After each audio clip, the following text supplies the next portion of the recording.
Welcome to Level 10 Living. I'm Lance Wallnau with Mercedes Sparks and Carl Wallnau. Together, your Howdy. coaching team, your Level 10 Living panel.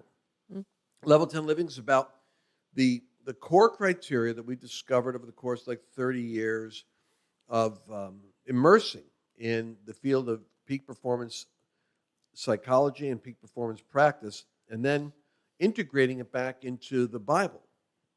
Because what you end up with is you end up with a whole lot of secular motivational seminar training and stuff, and then Christians have to figure out, well, what part's right, what part's wrong. Then you got people that are all in the Bible, and they're actually not, frankly, they're not getting their lives together because they're never challenged in the practical ways that motivational athletes would be challenged, or peak performance coaches would push your buttons, because who in your world's going to do that?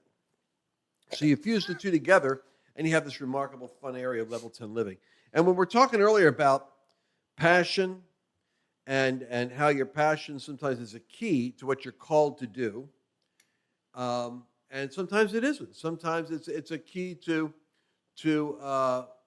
what you would love to do, but your skills are going to require you to do something a bit different because God gave you gifts, talents, and abilities that are going to take you in a different direction. And in that case, sometimes the cross is you have to let go of what you want to do what you're called to do. And then you kind of start to develop a different passion. And it's the passion that comes out of a more refined process that you go through in life. Yeah, I'm glad that you mentioned that. One thing I do want to interject real fast is that some people actually get distracted from their highest ROI on life because they enter into flow in things that actually aren't measuring up to their highest and best calling. So people... break it down and give me an example. Carl, what does that mean? You use so many words there people may not know. ROI. Return on investment. Okay. So when I say flow, I'm talking about tapping into that sense of the zone.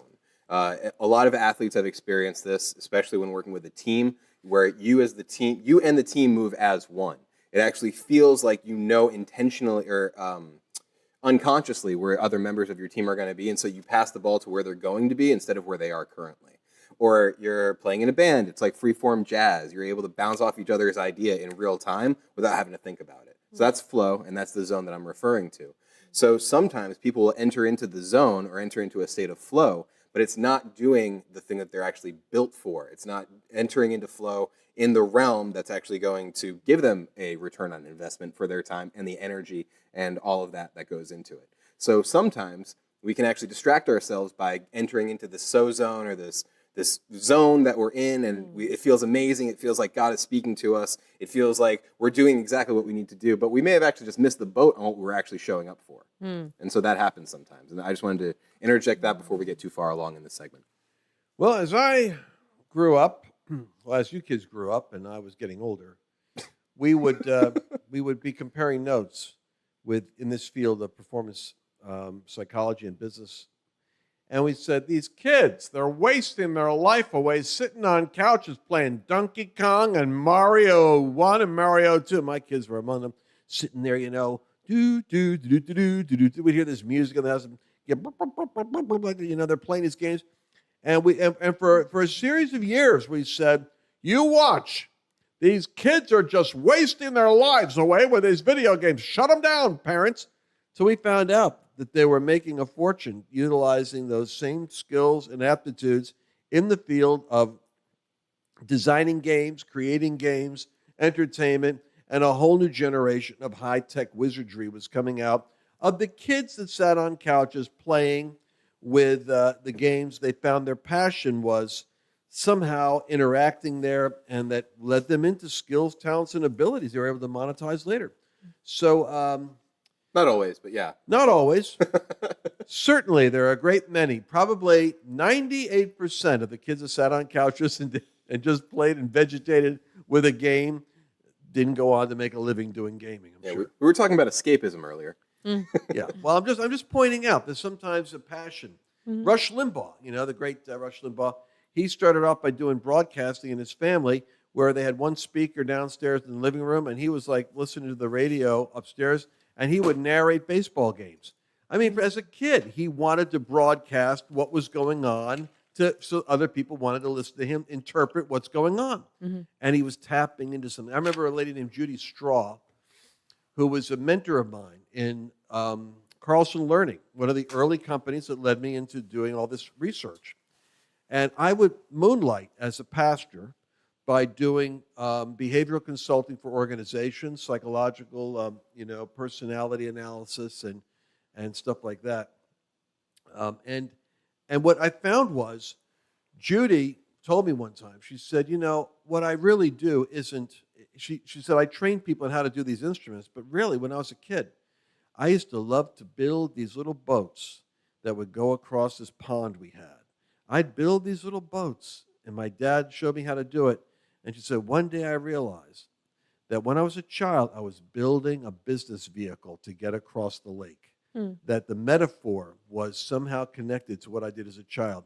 And you can find those connecting metaphors in everything you do, somehow connects to everything you do. Sounds like what's the saying? How you do? Anything is how you do everything. How That's a you gross oversimplification, but it's a great talking point. It's a gross oversimplification. Well, we're into that on this program, gross, because we got 30 minutes to cover the most profound subjects. At times, we do reduce it to the absurd. I would say I agree with that. I think that goes a little bit into your convergence material, but like in my life, I find that I cycle around like 3 different things. I cycle mainly around politics has always been a part of my life since I was little. I mean, I like listen to Rush in the car seat when the Bush-Gore election recount was happening. I lived in Florida in the Capitol at the time. I would go after school, like I'd leave my high school and go to the Capitol and like picket and not picket, but whatever, protest. And so it's like I'll circle there, finance, and then also technology and software development. So like to your point, these kids who gamed, my dad brought home a computer and was like, build a website. And I'm just like 13, HTML coding. I ended up being like the webmaster at my high school. Later on, I would cycle back into software design. So I would say to you, I agree with what you're saying. I end up feeling like sometimes in life, the older you get, it's like in a rowboat and you're rowing backwards and you have like these buoys and you're like, well, that was a marker and there's a marker. And as you're rowing, it tends to like get narrower and narrower. And so anyways, I just wanted to throw that in there because hopefully it now, you blesses can't somebody. see this, ladies and gentlemen, on the podcast world, which is why you need to go to our Facebook page, Lance Wallnau, Facebook. That's where this is going to be. Well, yeah, we've got the YouTube page back up. Oh, we have a and YouTube. Wait. We have a Level 10. Don't we have a Level 10 channel on YouTube yet? Yes, we do. This is the best one. Is the Level 10 Living on YouTube. Mm-hmm. I want you to become the voice, the authentic voice. I want you to be the central actor in your own production, and I want the production to be a revelation of who God made you to be. On page 21, we talk with Stephen Covey about listening to the confirming inner voice of your conscience. It tells you the right thing to do and where you are most needed. For instance, I find that my conscience bothers me, Mercedes, and that's part of the reason why I feel compelled to constantly get involved with the battle over government issues, because I see my conscience agitates me over the fundamental bullying of good people that are denied their opportunity to exist, the oxygen to be able to live in freedom, because the left is becoming an uncontrollable bully in all 7 mountains. And my conscience convicts me that if no one else will speak, I must speak. And if no one else will step forward, then I feel like I've got to step forward. And I get behind all of them. I get behind Charlie Kirk. I get behind Bannon. I get behind all of them. But listen, there's certain Christians that need to step forward. And I've had 40 years of being in ministry and in business, and I feel with 7 mountains is my mantle. I have to speak. My conscience compels me to speak, but I'm meeting a need. And this is the Covey model we just came out of. Passion, what are you most passionate about? Talent, what are you best in the world at? Need, what need are you meeting? What problem are you solving? And then conscience, is there an aspect to this that God is convicting you and challenging you to champion and to lay your life down for? And when you can come to the fusion of those 4 concentric, or those Venn diagram circles, you have tapped into some very great power. It's the power of your own authentic voice. No one else will be exactly like you in that area. And on page 21, we come into what this looks like. By the way, speaking of authentic voice, I can't believe I did not put this into the last 2 broadcasts. How could I have not done that? If you are at the Hertz Arena in 2022, history is going to happen. The merger of a need with an authentic voice is going to take place with thousands of people live there, this historic gathering at the Hertz Arena in Estero, Florida? Yep, right outside of Naples. Right outside of Naples. Mhm. And you want to go to the website fireandglorytour.com and make sure you secure your seat so that you can get a seat, because the only way you can get a seat is if you actually sign up to get it. It's free, but you got to grab a seat to be there. Fireandglorytour.com is where you go in 2022. You're going to be in Florida. I'm going to be there with Mario Murillo. Mario is the authentic voice, like an Elijah crying out in the wilderness. Do you know when I hired Mercedes, one of the reasons why she was hired was I needed someone to drive the economic engine, because my wife and my family is a group of priests. We're Levites, basically. That's our bloodline. If you want to get down to the 10% or 30% of who we are, it traces back to the Levites of old. And they were the only group, the only tribe in Israel that actually didn't know how to make a profit. the only Jews that didn't make a, except for Barnabas, evidently he had some land he sold. Oh, yeah. All right, going to page 21, hearing the voice of God. Let's begin by looking at our overall design, because we just got done talking about those 4 factors that Covey talked about. But I wanted to say something. It just seemed like this was the right part to put this in here. Sure. That the 3 parts of your body, soul, and spirit, you're a tripartite being. One part of you, your body, connects with the 5 physical senses, the physical world. So that's how you discern what's in the environment with your physical senses. With your soul, you connect with the realm of man. It's the mind. And in the mental realm, with the soul, this is how human beings connect. It's by communication with one another. With the spirit, we connect with God. It's through our spirit that God communicates with us. This is kind of important, because the Spirit of God speaks to the human spirit. And Romans 8:16 gives a great principle here. The Spirit himself bears witness with our spirit that we are children of God. Why am I talking about that? Because when it comes to conscience, Paul would say in Romans, writing to that Roman church in chapter 9, verse 1, I'm telling you the truth, I'm not lying. The conscience, the human spirit, and the conscience work together. Conscience is designed to discern ultimately what is right from wrong. So you could say that with your spirit, you discern.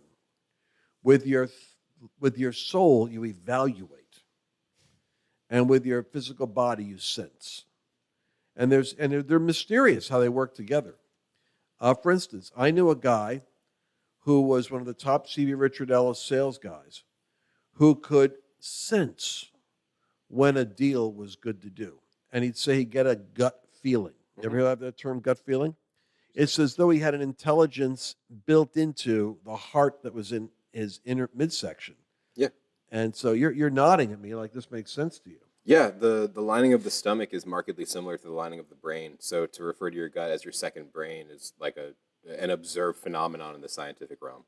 Really? Yeah, so people who are gut-led, they get a gut check. It's actually like basically you do have a second brain that's working at an unconscious level internally. That's pretty wild. We'll have to look. Would you put some information like that? No, together I will. Yeah, that's fine. For our Level 10 Living. By the way, you want to go to level10living.com. Many of you are interested in this material. Level10living.com. We have a YouTube channel we're launching for Level 10 Living. And level10living.com is where, if you want to get this body, soul, spirit, whole matrix on how to maximize your life and live, literally design life the way that it's meant to be lived, you want to go to level10living.com and use the promo code Podcast. Yeah. And you'll be able to get 10% off. You get a tithe off of that. You seem like you have something to say, Mercedes. I was just wondering, I thought I was taught that the soul is really like the will. It's like the mind and the emotions and your ability to choose. And your spirit, obviously, is like your spirit man, because we're vessels. So you're either going to have a Holy Spirit or you're going to have a different spirit inside of you. And then your body is technically like your flesh. And so I was just wondering if that is what you were saying, or if it's Absolutely. something different. I concur with that definition. That's a Yeah. classic Christian definition. Yeah. That your soul is your mind, your will, and your emotions, but that your spirit has an aspect of thinking to it. Oh, yeah. Because, as I said, that's where your discerning and your conscience works. Yeah. But it's a more refined voice. Yeah. And I think your flesh has an appetite, which also has its own voice. And your flesh has an appetite, which frequently works on the soul to make you justify what you're about to do. But this is, I just want to throw this in there. And I know this isn't our political broadcast, but this is why I get really concerned when there's rhetoric coming from Biden. It says there's a battle for the soul of America. The soul of America. You hear him say that all the time. And I end up thinking about, if that's the definition of the soul, we really are at a crossroads where I think the church would be saying the same thing. I think we say the same thing, which there is a battle for the soul of America. It's the choice. America has a choice to go one way or go the other way. Are we going to move towards the things of the spirit, or are we going to move towards fleshly, desired, like ungodly desires? So every time I see that, I feel like it's a headline in my mind where it's like there's a battle for the soul of America. America has a choice right now in this hour.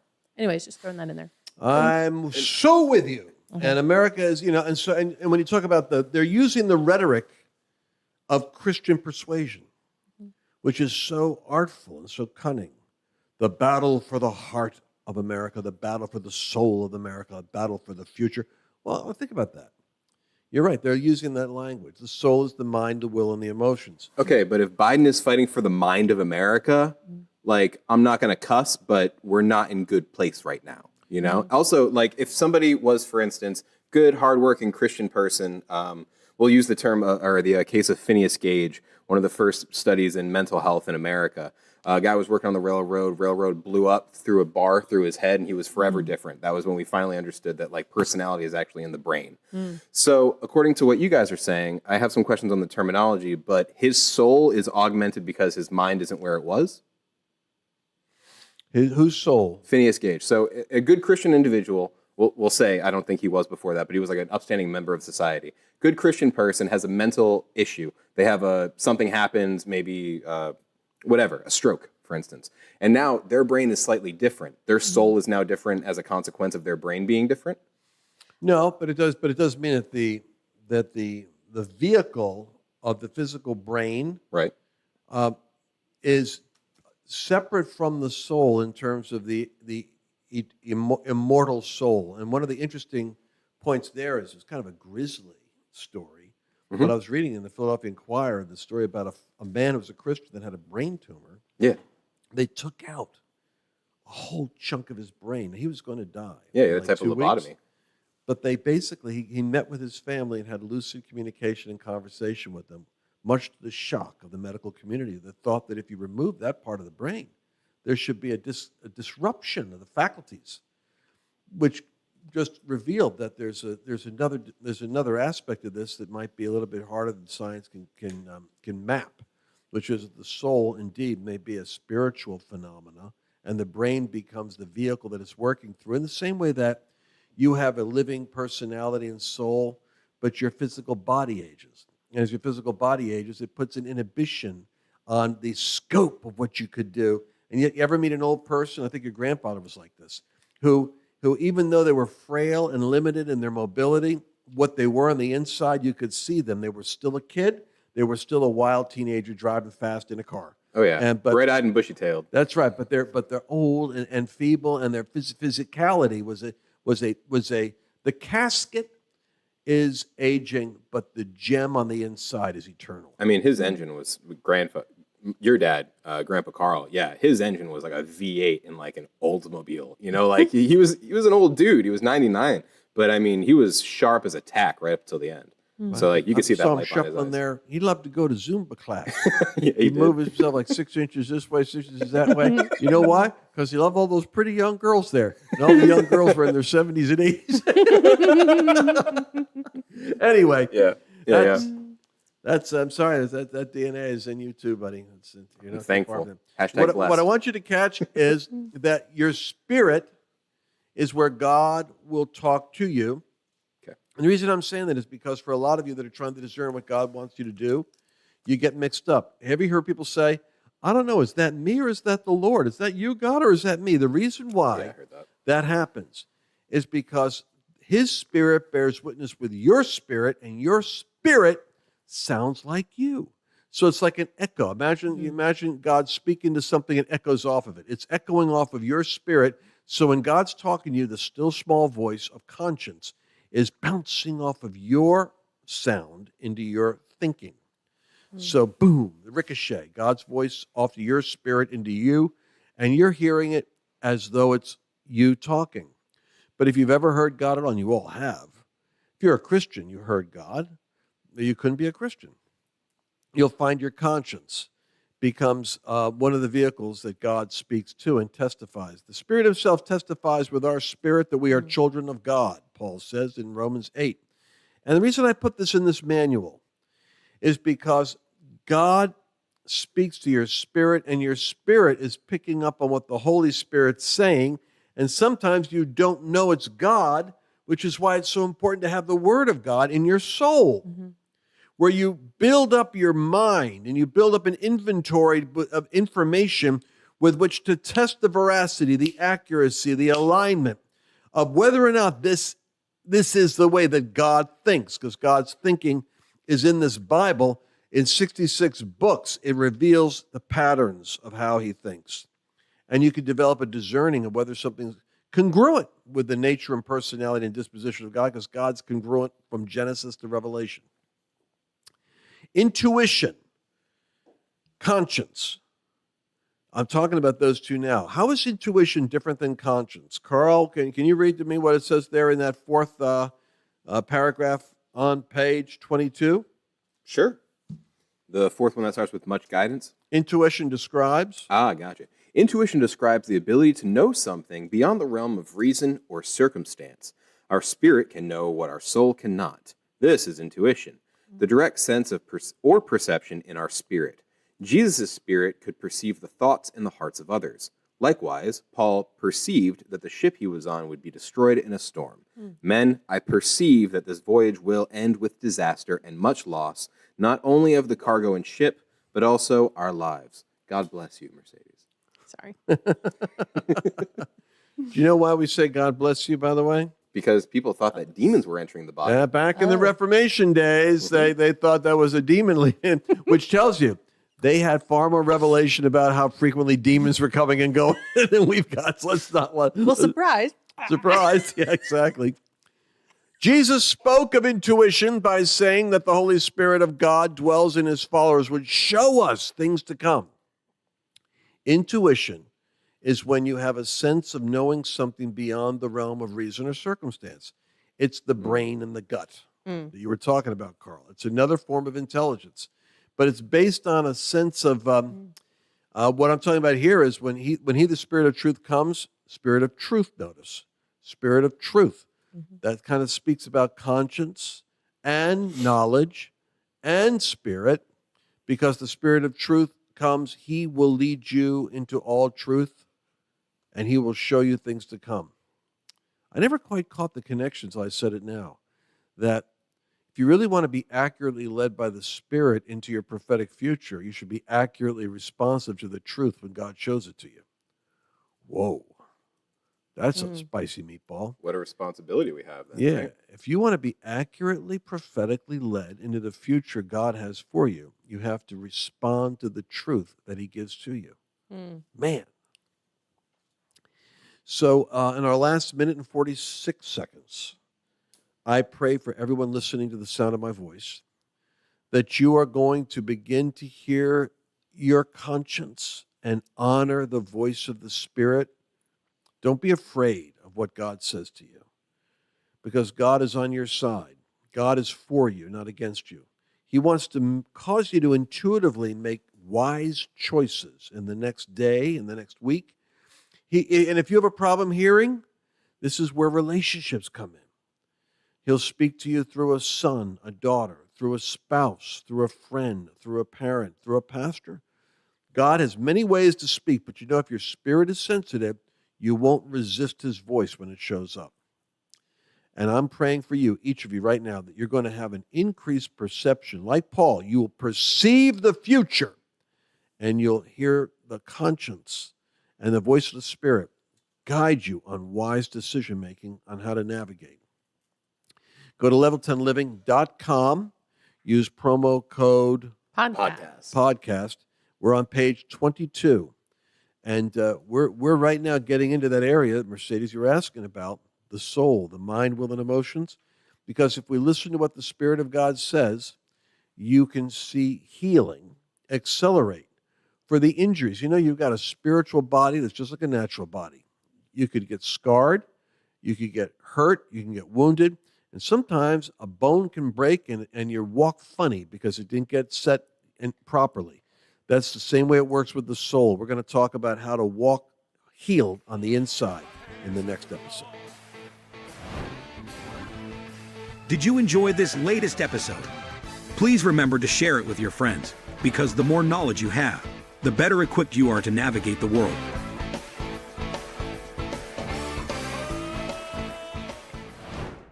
We're going page by page through a course called Your Ultimate Life Strategy. And so, right out of the book, we're reading this material and then we're going in depth. But I got to tell you more, there's so much in addition to this material that we have in this course. And so if you just wanted to get this one course, all right, you get the booklet that we go through on these podcasts, but you also get, I don't know if I can do this, just flip it around, you get 4 DVDs. So this was taken from one of the conferences we did in Tahoe, and it's chock full of material that's designed to help you find out what is your purpose, how do you step into convergence, how do you monetize, like we were just talking about, how do you monetize your economic engine, what are you best in the world at, and what are you passionate about?